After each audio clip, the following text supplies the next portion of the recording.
kami ngayon. Pupunta kami ng Infanta Quezon, Lola's Haven. Ayan guys, ganda rito guys, napakalamig. Oo, ang lamig. Paano kayo maliligo nito sa sa pools? Ang lamig.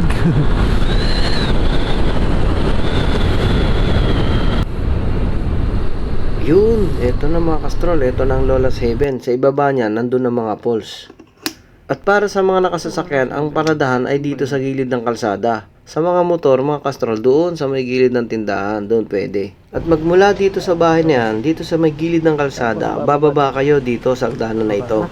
Kailangan nyo lang mag-ingat kasi matarik konti. Mababa lang naman itong hagdanan na ito, kailangan nyo lang kumapit sa may tubo. Pagkatapos nyong bumaba, kanan na kayo. At pagkatapos, diretso na kayo sa loob hanggang sa marating na ninyo ang tindahan sa may kanan. At dito nga sa may tindahan, dyan kayo magbabayad ng entrance fee na 30 pesos. At pati cottage, depende sa cottage na gusto ninyo. At eto nga pala ang cottage rate nila. May 300 pesos, may 400 pesos, may 500 pesos, may 700 pesos, at may 1,500 pesos for overnight.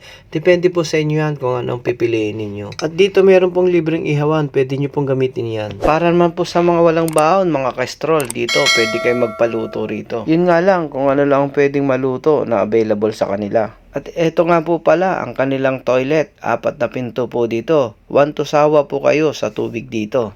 At ito po ang loob ng kanilang toilet. At ganito naman po kalinaw ang tubig na mapapaliguan. Running water po ito, galing sa bundok. At napakita ko na sa inyo ang dapat nyong malaman. Tara silipin naman natin ang pinagmamalaking falls at view ng Lola's Haven. Let's go!